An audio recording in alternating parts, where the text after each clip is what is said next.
자, 여러분, 안녕하세요. 오늘은 지난 25년 4월 22일 날 국무회의에서 통과된 공시가격 2억 미만 주택에 대한 취등록세 감면 확대 시행령 개정안에 대해서 말씀드려 보겠습니다. 근데 뭐, 취득세 감면 확대 시행령이라고 하는데, 사실 이게 중과했던 것을 이제 제자리로 돌려놓는 거 아니겠습니까?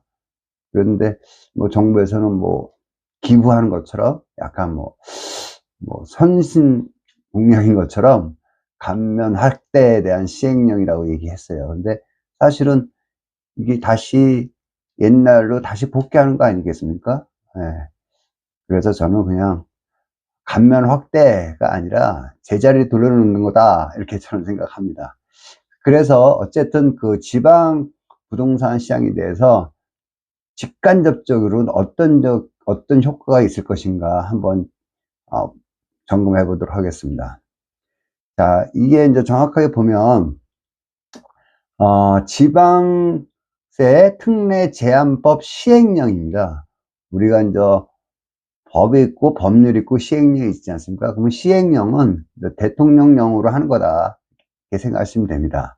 뭐 국회의 의결이 필요 없다, 시행령으로 하는 거다, 이렇게 하면 되는데, 4월 20일 날 발표를 했는데 아직까지 공포는 아직 안 했습니다. 그래서 공포를 해야지만 실시가 되는 건데 아직 공포를 안 한 상태라서, 지금의 뭐 오늘이 5월 8일 어버이날인데 뭐 대통령 선거도 있다 보니까 좀 늦어진 것 같아요. 근데 시행령이기 때문에 반드시 이제 할 거라고 생각합니다. 그래서 핵심 내용은 다주택자들도 공시가격 2억 이하의 공시가격 2억 이하의 주택을 매입할 때는 기존처럼 세금을 1.1% 정도만 내면 된다, 그렇게 생각하시면 되고요. 그 다음에 기존 제도는 다주택자들 주택 추가 취득 시에 뭐 8%, 12% 많이 냈거든요. 근데 이것을 다 없애준다, 이렇게 생각하시면 됩니다. 그래서 그 1주택자 뿐만 아니라 다주택자들도 공시가격 이하면 가격을 내려준다. 취등록세가 완전히 이렇게 완화가 되면 부담이 훨씬 덜한 거죠. 훨씬 덜하게 됩니다. 자, 그렇게 된 상황에서 그러면 지방부동산을 이제 활성화시키기 위한 이런 그 시행령인데, 지방의 그 소형 아파트 같은 경우 있지 않습니까?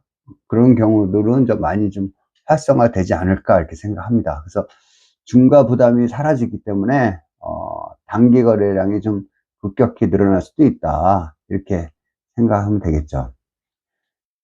그 전에 2020년도 8월 달에 공시가격 1억 미만의 주택에서 취등록세 중과 완화 또는 그거에 대해서는 기본세율로 한 경우가 있었습니다.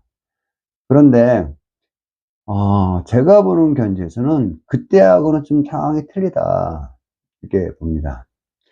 지금 정부에서는 지방 저가주택을 거래를 활성화하기 위해서 4월 22일 날 발표를 했고, 공포를 한 후에는 이제 시행을 하겠다라는 것입니다.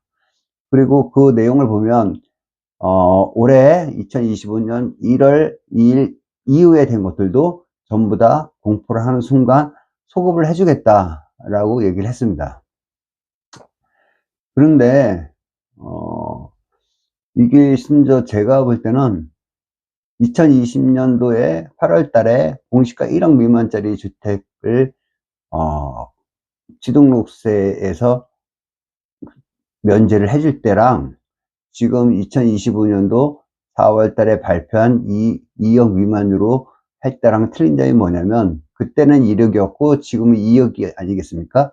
그런데 시장에서 봤을 때 지금 그것이 때문에 그때 1억 미만일 때 한 6개월 만에 막 그 부동산들이 1억짜리 미만짜리 주택들이 전부 다 소진이 됐거든요.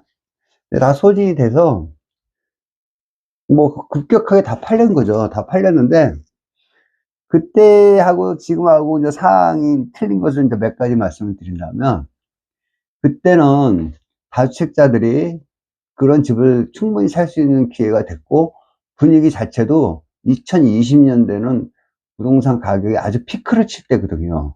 그래서 그때 굉장히 뭐 샀다면 가격이 오를 때니까, 그래서 정부 차원에서 1억으로 잘라 가지고 1억 미만들만 사라 라고 해가지고 그때 손이 다 돼 가지고 외지에 있는 투자가들이 지방에 가서 막 부동산을 막 사고 난리가 났었죠. 근데 그때는 가격이 오를 때고, 지금은 가격이 오르지 않고 불안한 경제에 지금 있다 보니까 그 분위기 자체, 심리 자체가 그때하고 좀 틀리다, 이렇게 생각하시면 될 것 같습니다. 또 두 번째는, 그때는 1억인데 지금 2억에 대해서 가격에 대한 부담감이 좀 틀리겠죠. 그리고 그때 당시는 만약에 1억 5천 짜리라, 이제 시세는 1억 5천, 공시가격은 뭐 9,800 이렇게 되겠죠. 공시가격 9천 짜리니까 이제 시세는 1억 5천, 1억 4천, 1억 7천 이렇게 합니다. 그러면 그때 당시에는 전세가 뭐 1억 5천 가다 보니까 갭이 굉장히 적어요. 한 1,000만 원 정도면 다주택자가 1,000만 원 투자를 해서 그 집 가격 상승하는 것을 맛을 봤죠. 근데 지금은 분위기 자체가 뭐 불안한 경제에다가 지금은 갭이 많이 벌어졌어요. 지금은 한 2억 6천, 2억 7천, 2억 5천 짜리 집들이 전세가 2억, 2억 천이다 보니까 4천만 원, 5천만 원 정도의 투자금이 들어가야지만 다주택자들이 움직입니다. 그런 측면에서 좀 차원이 틀리다라는 것이고요. 또 세 번째는 지방에 보통 한 60%, 70% 정도가 공시가격 2억 미만입니다. 자, 공시가격 2억 미만이란 그 근거가 뭐냐면, 평균 가격이, 아파트의 지방의 평균 아파트 가격이 2억 6천, 2억 7천, 2억 8천 정도 가거든요. 3억이 채 안 됩니다. 그러니까 그 평균 가격이 그렇다 보니까 약 70%, 60% 정도가 공시가격 2억 미만입니다. 그런데 그런 아파트들이 물량이 많다는 얘기죠, 다시 말하면. 근데 옛날에는 공시가 1억 미만짜리 주택들은 물량이 굉장히 적었습니다. 물량이 적다 보니까 소진하는 것도 굉장히 빨랐죠. 그런데 지금 대부분 집들이 평균치가, 공시가 2억 미만 주택들이 한 70% 차지하다 보니까 물량이 굉장히 많다. 그리고 그때 당시는 시장에 나와 있는 매물들이 굉장히 적었는데 지금 시장에 나와 있는 매물들이 굉장히 많다라고 보시면 되고요. 우리가 평상시에도 이제 매매, 전세, 월세, 이제 평균